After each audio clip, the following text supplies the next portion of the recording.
बंदो गुरुपद कंजे कृपा सिंधु नर रूप हरि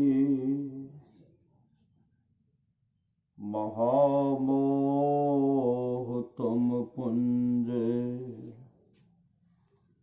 जासु बचने रवि कर निकरा धन्य धन्य सतगुरु सुखदा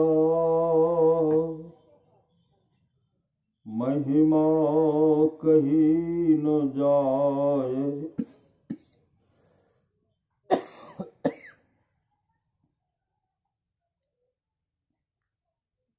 जो कुछ कहो तुम्हारी कृपा मोते कछु न बसाए। अव्यक्त रूप में प्रातः स्मरणीय अनंत श्री विभूषित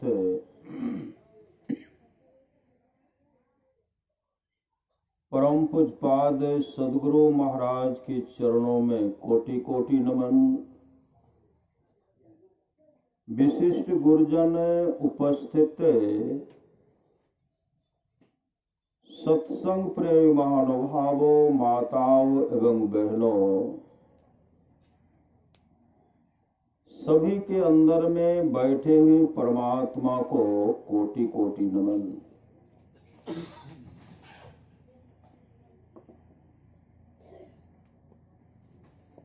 संत महात्मा लोग कहते हैं परमात्मा की दया हो तो सत्संग मिलता है। परमात्मा की दया हो तो सत्संग मिलता है। दया ही हो मतलब परमात्मा की दया ही हो तो सद्गुरु मिलता है, सच्चे सद्गुरु मिलता है, सच्चा सद्गुरु मिलता है। उनकी ही दया हो तो नामदान मिलता है। उनकी ही दया हो तो नाम की कमाई करते हैं। नाम की कमाई मतलब नाम का हमेशा सुमरन करते रहते हैं, हमेशा नाम का सुमरन।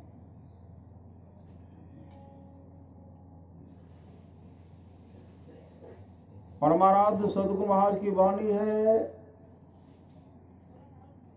थोड़ा सा भी सत्संग करो तो बड़ा लाभ होता है। जितना लाभ की बहुत धन के मिलने, बहुत विद्या के पढ़ने से नहीं होता, उतना लाभ सत्संग से होता है। नित्य नियमित ढंग से सत्संग करो। सत्संग से खाली कोई मत रहो। अभी अमृत की वर्षा हुई, अध्यात्म ग्रंथ का सार सार ज्ञान कह दिया। जिसको याद रहा उसको अमृत मिला, जिसको याद नहीं रहा उसने अमृत को खो दिया। अभी हम लोग सुन रहे थे, सत्संग में देवता भी रहते हैं और देवता रहते हैं। परमाराध्य सद्गुरु महाराज जब सत्संग करते थे उसमें हनुमान जी का पदार्पण हुआ था। हनुमान जी आए थे। यह घटना कहाँ का है? तो यह कुर्सेला का है, कुर्सेला का। चारों तरफ बादल लगा हुआ है, तूफान आने वाला है, पत्थर गिरने वाला है, काफी वर्षा होने वाली है। भक्त सब घबरा गए। अब परमाराध्य प्रवचन कर रहे। भक्त सब जो घबराए परमाराध्य सदगुरु महाराज इशारा करते हैं, एक सत्संग पंडाल में बगल में बैठे हुए थे, जिनका बाल पका हुआ था, सफेद बाल था। सदगुरु महाराज उधर देखते, वो सदगुरु महाराज को देख रहे थे। परमाराध्य सदगुरु महाराज कहते, हम तो प्रवचन कर रहे हैं, आप जरा उधर देखिए। उधर जब देखिए कहते तो उठ करके खड़े हो गए, बाहर निकल गए। जो तूफान आने वाला था, पत्थर गिरने वाला था, वर्षा होने वाली थी, सब टल गया। परमाराध्य सदगुरु महाराज ने कहा, देखिए अभी जो विपत्ति आने वाला था, तूफान आने वाला था, हनुमान जी ने सबको दूर कर दिया। अभी हनुमान जी सत्संग में बैठे हुए थे।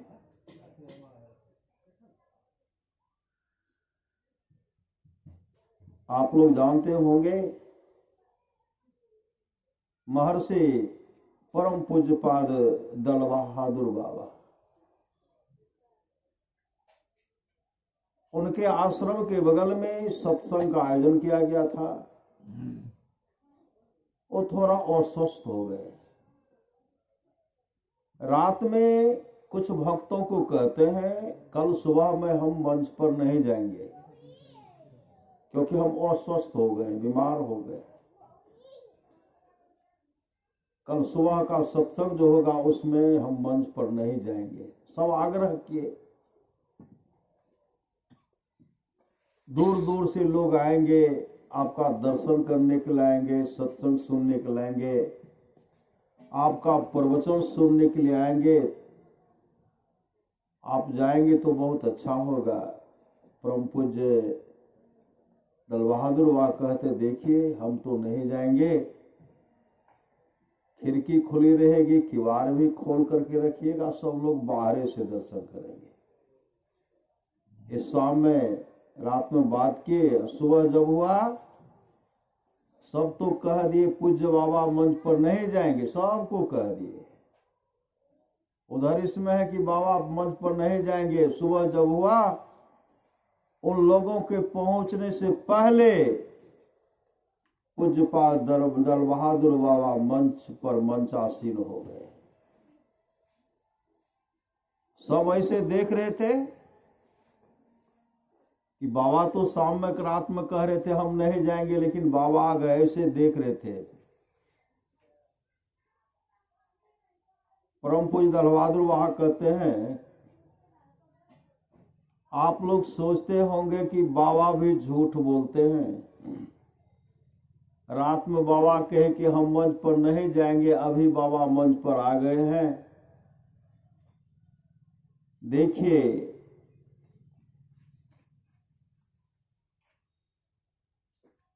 अभी जो हम यहां मंच पर आए हैं, आप लोग तो पंडाल में विलंब से आए, लेकिन आप लोगों से पहले देवताओं सब भरा हुआ था पंडाल में। अभी भी देवता सब बैठे हुए हैं, इसलिए मुझे आना पड़ा। जीवन मुक्त महापुरुष भी आते हैं। जीवन मुक्त ब्रह्म पर चरित सुनहि तजी, ध्यान है जे हरि कथा न करे रति तिनके ये पसंद। भगवान बुद्ध का बहुत विरोध अभी सुन रहे थे। एक युवक को लाए वस्त्र पहना करके, उससे भी जब मन नहीं भरा, एक उल्टा स्त्री को लाते हैं और भगवान बुद्ध से कहते हैं, बुद्ध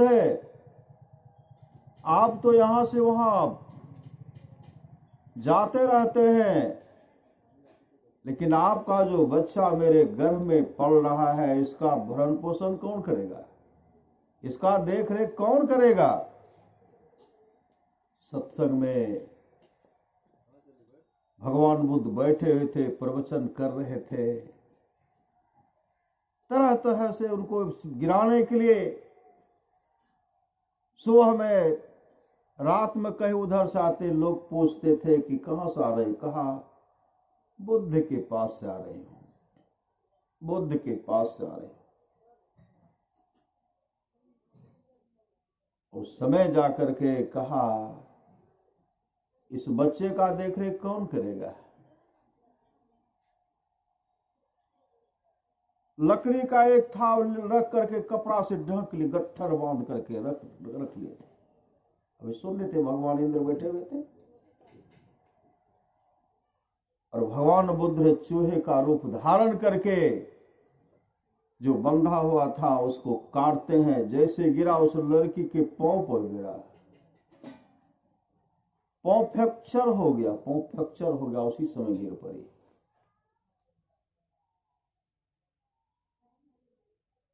सत्संग में जीवन मुक्त महापुरुष भी आते हैं। जीवन मुक्त महापुरुष संत भी समाधि छोड़ करके चरित्र और सत्संग के वचनों को सुनते हैं। जो हरि कथा में प्रेम नहीं करते उसका हृदय पत्थर है। परमाराष्ट्र महाराज की वाणी है, जो लोग बहुत दिनों से सत्संग करते आ रहे हैं, अभी कर रहे हैं, आगे भी करेंगे, वे सभी महासुख के भागी होंगे। अभी सुन रहे थे, सत्संग सुनते हैं लेकिन लोग सुधरते ही नहीं है, नहीं सुन रहे थे। थोड़ा सा शब्द जो हम सुन रहे हैं, इतना बड़ा कल्याण होगा। थोड़ा सा सत्संग का एक शब्द कान में सुन लेंगे, यह सत्संग का लसंग एक न एक दिन हम लोगों को मोक्ष धाम में पहुंचा देगा। और आज से हम लोग सत्संग करते, आज से। कलयुग में जब अभी कर रहे हैं तो इससे पहले भी करते थे, पहले जन्म में भी करते थे, सतयुग में करते थे, त्रेता में करते थे, द्वापर में करते थे। 28वां बार सतयुग में हम लोग सत्संग किया, 28वां बार तक सतयुग में सत्संग किया। 28वां बार त्रेता युग में हम लोग सत्संग किए हैं। 27वां बार द्वापर युग में हम लोग सत्संग किए हैं। 28वां बार जो कलयुग का उम्र अभी आयु जो है 5,500 वर्ष हो रहा, इसमें भी हम लोग समय निकाल करके सत्संग कर रहे हैं। इस सत्संग का लसंग जो है, अभी भले हम लोगों को है कि हम लोग कुछ कर नहीं रहे, बहुत कुछ कर रहे हैं। भगवान श्री राम की वाणी है, भगति सुतंत्र सकल सुख खानी, बिनु सत्संग न पावे प्राणी। परमाराष्ट्र महाराज की वाणी है, जिसके आसपास में सत्संग हो, वहां के लोग घर में बैठे रहे, सत्संग में नहीं आवे नहीं जाए, समझिए ऐसे लोगों का भाग संस्कार बहुत गिरा हुआ है। और जो लोग बहुत दिनों से सत्संग करते आ रहे हैं, अभी कर रहे हैं, आगे भी करेंगे, वे सभी महासुख के भागी होंगे। आप लोग जानते होंगे, एक व्यक्ति था, बहुत बड़ा कंजूस, श्री सदगुरु बहुत बड़ा कंजूस। कभी वो दान पुण्य, कभी दान पुण्य, भिखारी को भी कुछ नहीं देते थे। वो मन बना लेते कि हम सत्संग करेंगे ही नहीं। समय से पहले भाग से अधिक आज तक किसी को नहीं मिला है। एक न एक दिन सबको सत्संग करना ही पड़ेगा, अभी करें कि बाद में करें। और सबको मोक्ष धाम में, सबको सभी को ही मोक्ष धाम में चले जाएंगे, गुरु महाराज की वाणी है। बाद में भी करना ही पड़ेगा, तो अभी से क्यों नहीं हम लोग कर लें? बाद में करना ही पड़ेगा, अभी से क्यों नहीं कर लें? उन्होंने विचार किया, हम कभी सत्संग नहीं सुनेंगे, कभी दान नहीं करेंगे, करते भी नहीं थे। और उनके जीवन में एक दिन ऐसा आया, ऐसा काम उसके जीवन में आ गया,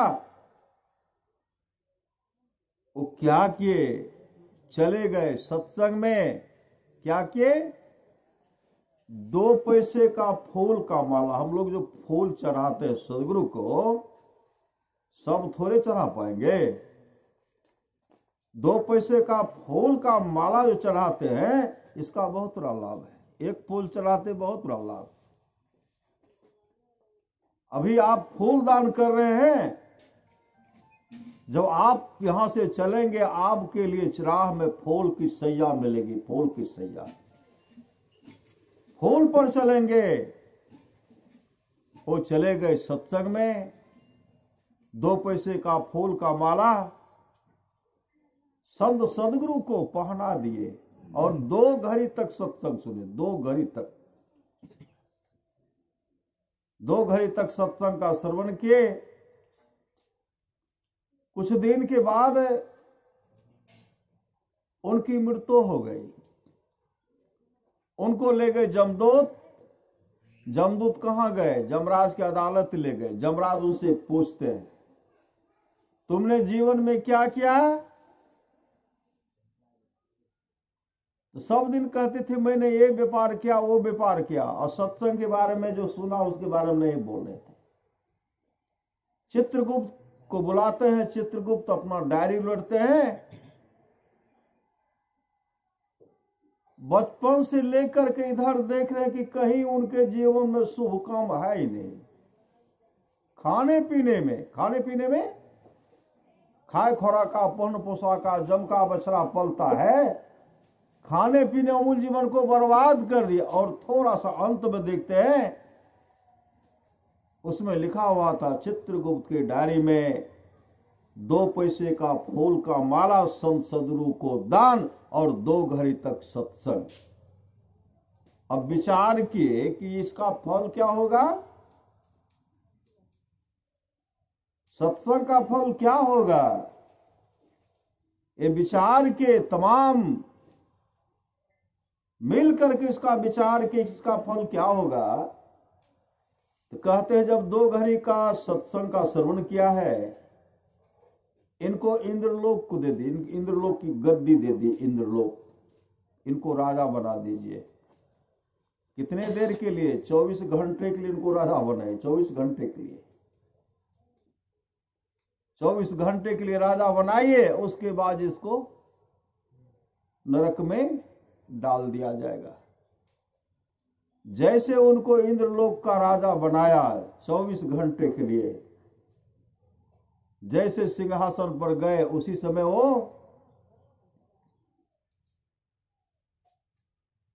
आवाहन करते हैं, वरुण देवता को बुलाए। वरुण देवता आकर के हाथ जोड़ के खड़े हैं, महाराज का क्या आदेश है? उसमें उन्होंने कहा मेरा आदेश है मृत्यु लोक में जहां अभी सत्संग हो रहा हो, जहां संत महात्मा का आश्रम हो, पवित्र गंगा की नदी हो, जमुना की नदी हो, जहां संत महात्मा का आश्रम हो, मेरा आदेश है 24 घड़ी तक सोना का वर्षा करो, सोना का वर्षा। ऐसे जगह नहीं करना जहां के लोग जुआ खेलता हो, ताश खेलता हो, शराब पीता हो, वहां नहीं। जहां सत्संग हो रहा है, ऋषि मुनि का आश्रम, वहां सोना की वर्षा करो। 24 आदेश हो गया, 24 घंटे तक सोना का वर्षा हुआ। 24 घड़ी समाप्त हुआ। उसी समय सिंहासन पर से उतर गए। साक्षात धर्मराज आकर के कहते हैं आप कहां जा रहे हैं? कहा मेरा समय तो हो गया, अब हमको नरक में जाना है। उसी समय उन्होंने कहा अब आपको कहीं नहीं जाना नहीं है। 24 घड़ी क्या, अब 100 वर्षों तक इंद्र के पद पर बने रहिए, यहाँ का राजा बने रहिए। ये सत्संग का फल है। हम लोग कभी 2 घंटा कभी 4 घंटा सत्संग करता, अभी थोड़े पता चलेगा। इसका पता तो जब यहां से जाएंगे, आए हैं सो जाएंगे। राजा रंग फकीर, एक सिंहासन चढ़े चले, एक बंधे जा जंजीर, वहां पता चलेगा। आप लोग जानते होंगे आम्रपाली को। भगवान बुद्ध के समय की बात है, आम्रपाली वेश्या थी और भगवान बुद्ध को तरह तरह का प्रलोभन वो देती थी। जब भगवान बुद्ध चलते थे, अरे भिक्षु आओ, वह सुख दूंगी जो सुख तुम कभी सुख का मुख नहीं देखे हो गए। भगवान बुद्ध कुछ नहीं बोलते थे। अरे जिस सुख के बारे में तू चर्चा कर रही है, उस सुख को तुम्हें राजमहल में ही छोड़ आया। विश्व सुंदरी जैसी यशोधरा पत्नी, गुलाब के जैसा सुंदर पुत्र, बराबर उनको तरह तरह का प्रलोभन देते थे, ऐ भिक्षु आओ। भगवान बुद्ध एक दिन आए, उनको एक पका हुआ फल देते, पका हुआ फल, आम का फल दिए, सुंदर फल। का इसको रखना, मैं आ रहा हूं, सहज के रखना, मैं आ रहा हूं। आम्रपाली के मन में हुई कि जो यहां आने के लिए नहीं चाहता था, अब तो आएंगे, एक न एक दिन वो आएंगे, अवश्य आएंगे। भगवान बुद्ध कुछ दिन के बाद आए, आम्रपाली काफी खुश हो गए। भगवान बुद्ध कहते, आम्रपाली, अरे मैं जो आम का पका हुआ फल दिया था, वह फल कहां है? कहा उसको मैं रखे हूं। कहा लाओ। जैसे गए, सजा करके, मतलब कपड़ा लपेट करके रखे थे। जैसे उनको खोलते हैं तो दुर्गंध हो रहे हैं, महक रहा। श्री सदगुरु, दुर्गंध हो रहा है, सारा रस चू गया, गुठली बचा हुआ था। भगवान बुद्ध कहते, आम्रपाली, अरे मैं तो तुमको वो फल दिया था, बहुत सुंदर था, लाल लाल फल था, वह फल कहां है? आम्रपाली कहने लगी, वही फल है जो आपने दिया था। कहा मैं तो पका हुआ फल दिया था। आम्रपाली कहने लगी, आप तो पका हुआ फल देते, लेकिन मैं तो ठीक ढंग से रखे थे, लेकिन यह सड़ गया, इससे दुर्गंध हो रही है। अब गुठली बचा, तो कुछ बचा नहीं। उसी समय भगवान बुद्ध कहते, आम्रपाली, जिस शरीर पर तुम घमंड कर रही हो, यह शरीर सड़ने वाला है, यह शरीर गलने वाला है, यह शरीर विनष्ट होने वाला है। इस शरीर से दुर्गंध होगी, दुर्गंध होगी। जिसको तुम कुछ नहीं समझते हो, उसी गुठली में विशाल वृक्ष होगा, विशाल वृक्ष होगा। अय आम्रपाली, शरीर का सुंदरता जो है गंध, दुर्गंध के रूप में परिणत हो जाएगी। इसलिए अब भी समझो, समय की एक ठोकर ही बदल देती है जीवन को। जो ठोकर से भी तो समझे, समझाने से क्या होगा। एक ठोकर लगी, आम्रपाली भगवान बुद्ध के चरण लिपट गई और रोती हुई कहने लगी, भंते, मुझे वह ज्ञान दीजिए जिससे मेरा परम कल्याण हो। और भगवान बुद्ध ने उनको नाम दिया, नाम दान मतलब भजन भेद दिए। भगवान बुद्ध ने उसे समझाते हुए कहा था, आम्रपाली, अरे मैंने तमाम सुख को छोड़ा और उस सुख के पीछे दुख था, और मैंने उस सुख को प्राप्त किया है। उस सुख के पीछे दुख नहीं, उस सुख के पीछे, इस सुख के पीछे सुख ही सुख है। ध्यान करो, ध्यान भजन करो। भगवान बुद्ध के ठोकर ने उनके विचारधारा को बदल दिया और भिक्षु नहीं बन गए, भिक्षु नहीं बन गए। और बहुत सुंदर महल था उनका, बहुत सुंदर महल, तमाम को गरीबों में बांट दिए, छोड़ करके जंगल भाग गए, जंगल भाग गए। थोड़ा सा भी सत्संग करो, बड़ा लाभ होता है। एक दिन आम्रपाली सत्संग करके जा रहे थे, विचार की गांव को ओर देख रहे, गांव की ओर। गांव में पूरा प्रकाश फैला हुआ था। आम्रपाली यह मन में सोच रही कि किसी के घर में रात में ठहर जाऊंगी, रात में किसी के घर में रात में ठहर जाऊंगी। और यह भी कहने लगी, मैंने संसार के लोगों को बहुत कुछ दिया, लेकिन कोई लोग मेरा सम्मान भी नहीं करते, कोई चाहते भी नहीं है। उनके मन के बात को भगवान बुद्ध जान गए। भगवान बुद्ध ध्यान बैठे हुए थे, ध्यान से निवृत्त होते प्रकाश फैलाते हुए कहते हैं, आम्रपाली, क्या सोच रही है? तुमने जो त्याग किया उसके बारे में सोच रही है? अरे संसार के लोग को जब तू दे रही थी, संसार के लोग तुमसे ले रहे थे, लोग तुम्हारा सम्मान करते थे, आज तूने देना बंद कर दी और लोग भी तुम्हारा सम्मान करना छोड़ दी। आम्रपाली, गांव को और क्या देख रहे, आगे बढ़ो आगे बढ़ो। आगे बढ़ गए, घनघोर जंगल की ओर गए, क्योंकि भगवान बुद्ध के समय में जंगल में भगवान बुद्ध के भिक्षु सब खचाखच भरे रहते थे, हमेशा भरे रहते थे। आम्रपाली एक वृक्ष के नीचे बैठ गए। पूर्णिमा का दिन था, पूर्णिमा का दिन था, नदी की धारा बह रहे थे, कल कल करती हुई नदी की धारा बह रहे थे। पक्षी सब चहचहा रहे हैं वृक्ष पर बैठ करके, मंद मंद हवा बह रही है, और पूर्णिमा जो चंद्रमा जो 16 कलाओं से उदित है, और उसी से आम्रपाली बैठ करके ध्यान करने लगी।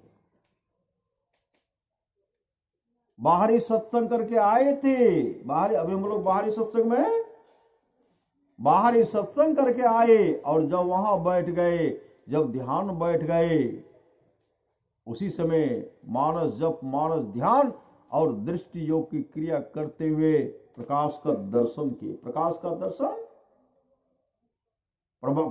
का दर्शन करना परमात्मा के उस रूप का दर्शन है, मतलब ज्योति का दर्शन हो गया।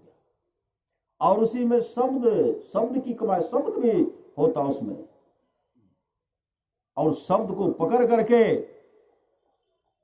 आम्रपाली मोक्ष धाम, मोक्ष को प्राप्त कर ले, जीवित अवस्था में मोक्ष को प्राप्त कर ले। और सुबह में जब ध्यान से निवृत्त हुए तो मुखाकृति उनका चमक रहा था, मुखमंडल चमक रहा था।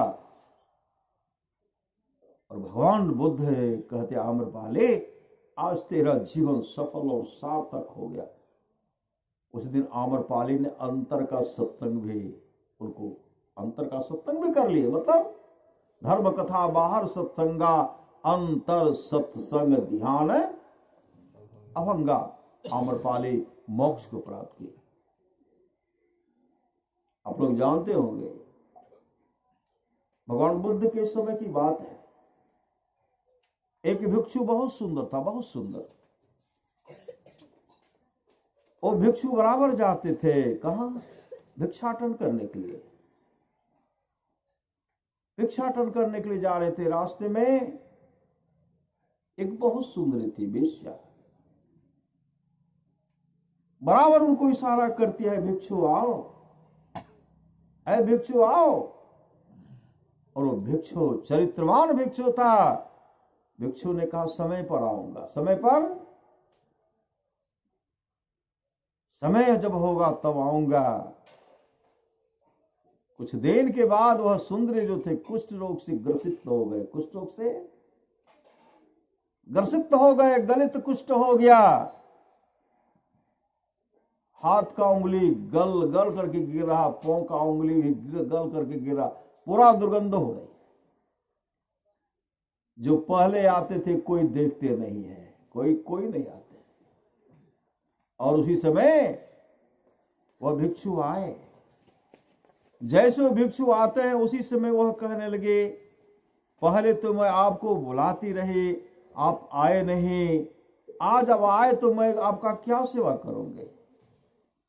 उसी में भिक्षु ने कहा, तुमको सेवा करना नहीं है, आज मैं तुम्हारा सेवा करूंगा, आज मैं तुम्हारा सेवा करूंगा। इसी दिन के लिए मैंने कहा था मैं अवश्य आऊंगा, वह समय पूर्व गया इसलिए मैं आया।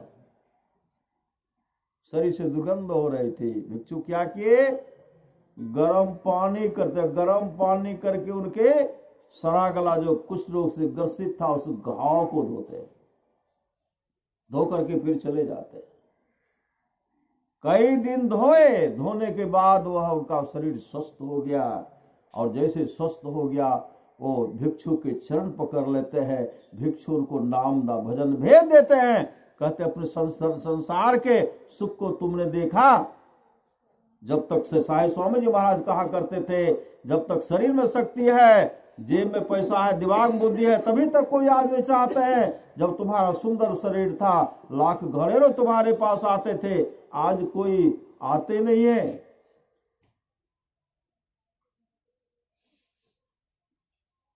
अपने जीवन को सफल सार्थक करो, ध्यान भजन करो। वह ध्यान भजन करने लगी, वह भी मोक्ष को प्राप्त किए, मोक्ष को प्राप्त किए। सत्संग लागी रहो रे भाई, तेरी बिगड़ी बात बन जाए। पटाचारा थेरी का कहानी सुन रहे थे ना। पूर्व जन्म की उसी की बहन थी। कौन? किसा गोपनी। किनकी बहन?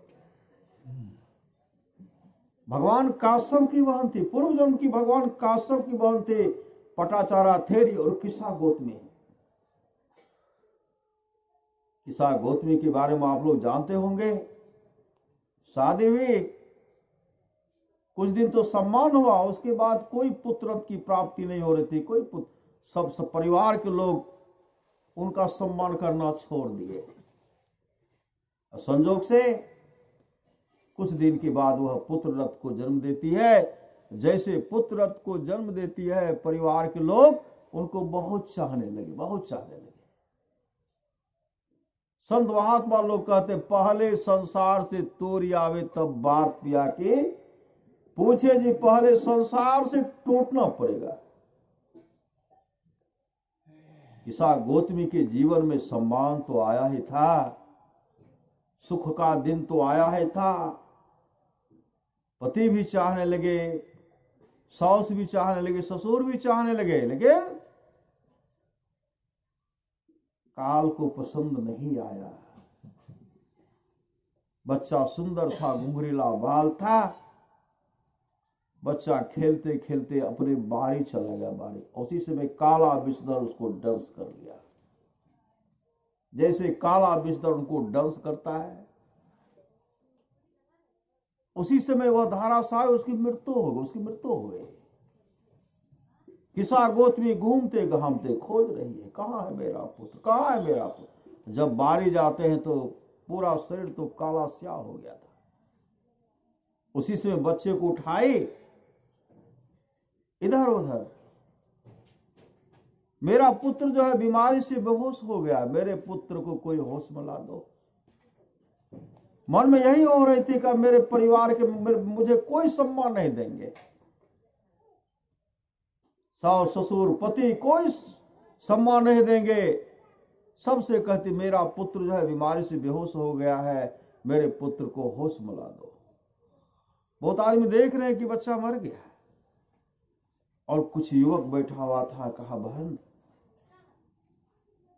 तेरा जो पुत्र जो बीमारी से बेहोश हो गया, इसके भी बेहोशी को दूर भगवान बुद्ध ही कर सकते, दूसरा कोई नहीं कर सकते। तुम भगवान बुद्ध के पास जाओ। उसी समय किसा गोतमी भगवान बुद्ध के पास गए। बच्चे को रख करके भनते, मेरा पुत्र जो है बीमारी से बेहोश हो गया, मेरे पुत्र के बेहोशी को दूर कर दो प्रभु, मेरे पुत्र के बेहोशी को दूर कर दो। भगवान बुद्ध समझ गए कि यह ममताग्रस्त महिला है, मोह माया ममताग्रस्त महिला है। भगवान बुद्ध ने कहा, तेरा पुत्र को जो बीमारी है उससे दूर हो, बीमारी दूर हो सकती है, लेकिन तुम इस काशी नगरी में जाओ, इस नगरी में तुम जाओ और एक मुट्ठी सरसों का दाना ले आओ, तुम्हारा पुत्र जो है ठीक हो जाएगा। यह सुनते ही किसा गोतमी आगे बढ़ती है कि कोई न कोई एक मुट्ठी सरसों का दाना अवश्य देंगे, मेरा पुत्र जो है बीमारी से बेहोश हो पड़ा है, वह अवश्य ठीक हो जाएगा। जैसे आगे बढ़े, भगवान बुद्ध कहते हैं, सुनो, मुड़ करके आए। भगवान बुद्ध ने कहा, देखो, सरसों का दाना ऐसे घर से लाना जिस घर में कभी किसी की मृत्यु नहीं हुई हो। उसी समय वो गई हर घर गई, माँ, बहन, बाबूजी, मुझे एक मुट्ठी सरसों का दाना दीजिए। हर घर से मिलता था। जब यह पूछते थे, आपके घर में कभी किसी की मृत्यु तो नहीं हुई है, सब झुंझला उड़ते थे, कहते थे, पगले, ऐसा कौन घर है जिस घर में कभी किसी की मृत्यु नहीं हुई हो।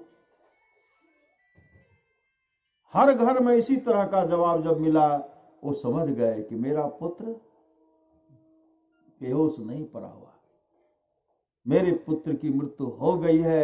भगवान बुद्ध ने मुझे समझने के लिए ये प्रत्येक घर में सरसों का दाना मांगने के लिए भेजे। उसी समय वो वहां से आए, अपने बच्चे को उठा करके कंधे पर ले करके झाड़ में गाड़ दे।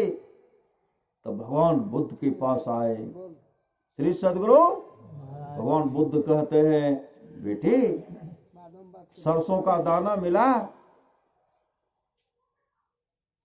भगवान बुद्ध है जब इस तरह कहते हैं, किसा गौतमी ने कहा, भगवान सरसों का दाना तो मिला, लेकिन ऐसा घर जिस घर में कभी किसी की मृत्यु नहीं हो, उस घर से मिला। लेकिन खोया हुआ होश हमको मिल गया, खोया हुआ होश मिल गया। और उसी में स्नान करके भगवान बुद्ध के चरण लिपट गए। भगवान बुद्ध उनको भजन भेद दिए। और भजन भेद देने के बाद वो मुस्तैदी के साथ ध्यान भजन किए, किस आगोती मोक्ष को प्राप्त किया, मोक्ष। इसीलिए भगवान श्री राम कहते हैं, बड़े भाग मानुष तन पावा, सुर दुर्लभ सब ग्रंथ गावा, साधन धाम मोक्ष कर द्वारा, पाए निज पर लोक समारा, सो परत दुख पावे, सिर धुनि धुनि पछताए, काल है कर्मेश्वरी मिथ्या दोष लगे, सुनि समझहि जन मुदित मने, मज्जहि अति अनुराग, लह चारि फल छतनो, साधु समाज प्रयाग। जो साधु समाज में उपदेशों को आनंद भर से सुनकर समझते हैं, वे मानव प्रयाग में अधिक प्रेम के साथ स्नान करते हैं और इससे चारों फल अर्थ धर्म काम और मोक्ष शरीर रहते पा लेते हैं। आप लोग जानते होंगे भगवान बुद्ध के शिष्य थे अनिरुद्ध। अनिरुद्ध की बहन थी रोहिणी। रोहिणी बहुत सुखमय जीवन व्यतीत करती थी, बहुत सुखमय। रोहिणी छवि रोग से ग्रसित हो गए। रोहिणी को छवि रोग, सफेद दाग हो गया। अनिरुद्ध जब उनके भाई वहां भिक्षु के रूप में आते थे तो उन्होंने लगती थी, भैया मेरे शरीर में सफेद दाग हो गया है, मुझे भगवान से आशीर्वाद दिला दीजिए। भिक्षु अनिरुद्ध आए, भगवान बुद्ध से कहते हैं, बनते मेरी बहन रोहिणी है, वह छवि रोग से ग्रसित हो गई है, उनको आप आशीर्वाद दीजिए। तो भगवान बुद्ध कहते वहां सत्संग कराओ, सत्संग कराओ। वहां गए। अनिरुद्ध कहते एक काम करो, तुम सत्संग घर बनाओ, सत्संग घर। और सत्संग घर बना करके भगवान बुद्ध के द्वारा सत्संग भवन का उद्घाटन कराओ और सत्संग भवन जो है भगवान बुद्ध को दान कर दो। भवन बन करके तैयार है। श्री सदगुरु भवन बन करके तैयार है। अब भगवान बुद्ध जाकर के उद्घाटन करेंगे तो सत्संग का आयोजन रखे। जब सत्संग का आयोजन रखे, सत्संग प्रारंभ हुआ तो भगवान बुद्ध ने कहा, अनिरुद्ध रोहिणी को भी सत्संग बैठाओ। रोहिणी को भी, रोहिणी सत्संग में, मतलब भगवान बुद्ध वहां कई दिन सत्संग किए। भगवान बुद्ध के पास वो आती थी लेकिन चेहरा को ढक करके, चेहरा को ढक करके सत्संग में बैठती थी। लेकिन भगवान बुद्ध ने कहा चेहरा को पर्दा को, घूंघट को हटा करके रखे। लेकिन लज्जित हो गए थे कि छवि रोग हो गया, भगवान को क्या दिखाओगे। सत्संग सुनी, सत्संग समापन को ओर चला। पूरे शरीर का छवि रोग जो था उसका समाप्त हो गया। चेहरा पर कुछ धब्बा बन गया। तब जाकर के भगवान बुद्ध को प्रणाम किए। अनिरुद्ध कहते, भंते इनके चेहरा पर तो दाग बना ही रहा। भगवान बुद्ध ने कहा, अगर इस घूंघट को हटा करके सुनते, यह दाग भी सदा के लिए समाप्त हो जाता। लेकिन यह दाग अब समाप्त होने वाला नहीं है। गुरु से कपट, मित्र से चोरी, काव है निर्धन, काव है कोढ़ी। यह दाग उसका नहीं छूटेगा, यह उसके पूर्व जन्मों का फल है। कब हंते पूर्व जन्म में यह क्या क्या था? रोहिणी अगले जन्म में राज महिषी थी, राज महिषी। नाच गान देखने का बहुत शौक था इनको।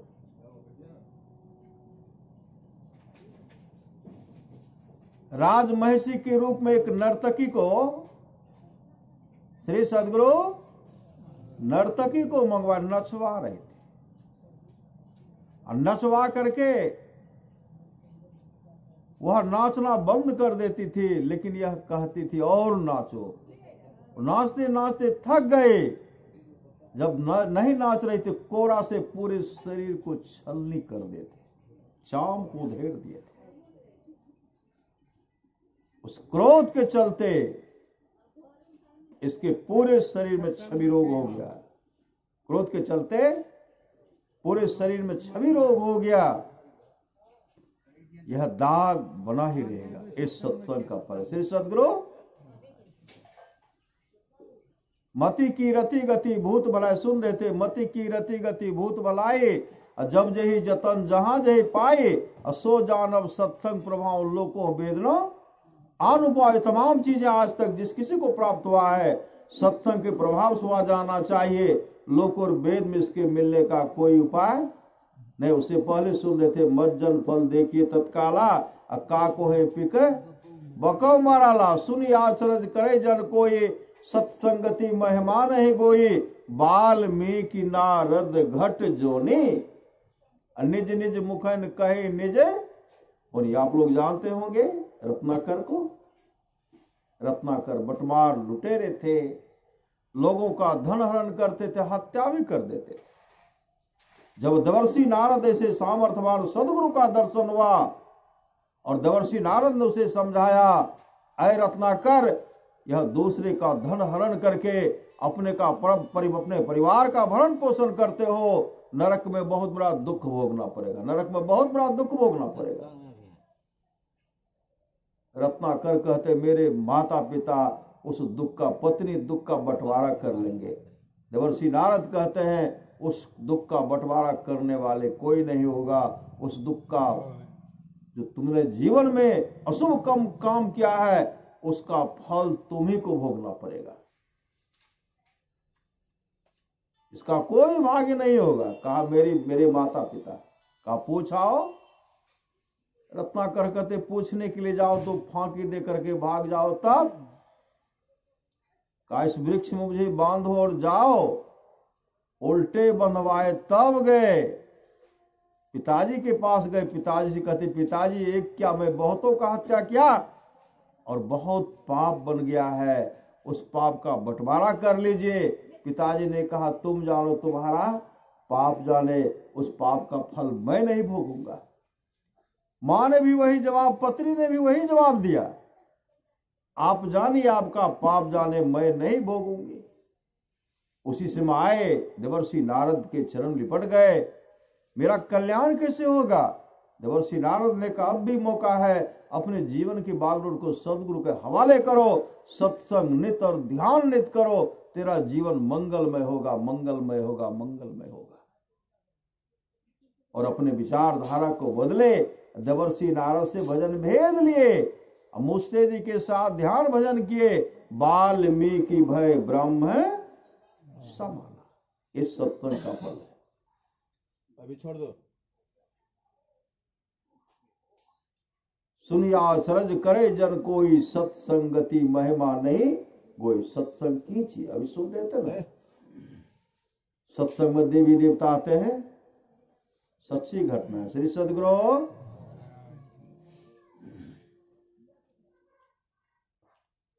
मेरे गांव में सत्संग हो रहा था, 1981 ईस्वी की बात है। साप्ताहिक सत्संग, शनिवार के दिन हम लोग साप्ताहिक सत्संग करते थे। शनिवार को उदा किशनगंज क्षेत्र में जो है शनिवार से लेकर के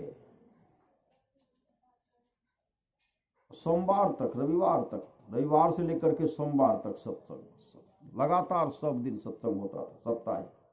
कभी यहाँ कभी वहां बंधा हुआ था। मेरे गांव में सत्संग हो रहा था। एक गमेंद्र बाबू थे, गमेंद्र यादव जी, उनके यहाँ सत्संग हो रहा। सत्संग करने के लिए हम लोग गए, किशनगंज से आए थे। एक ब्रह्मानंद ब्रह्मदेव बाबू थे, नागेश्वर बाबू सब थे, बहुत आए थे। जैसे वहां गए, स्तुति प्रारंभ करते हैं, गमेंद्र यादव जी अपने बरामदे पर बैठे हुए थे और उनके मुख से निकलता है धीरेन्द्र। उधर जब देखते हैं, उसके बाद कुछ नहीं बोलते, आंख से आंसू बह रही है, उनको आंसू बह रही है। स्तुति किए, स्तुति के बाद ध्यान किए, रामायण जी का पाठ हुआ। बंदो गुरुपद कंज कृपा सिंधु नर रूप हरि, बंदो गुरुपद पदुम परागा। ये रामायण जी का पाठ किए, उसके बाद शांति संदेश पढ़ करके सुनाए और जो था प्रवचन करने वाले सब प्रवचन किए।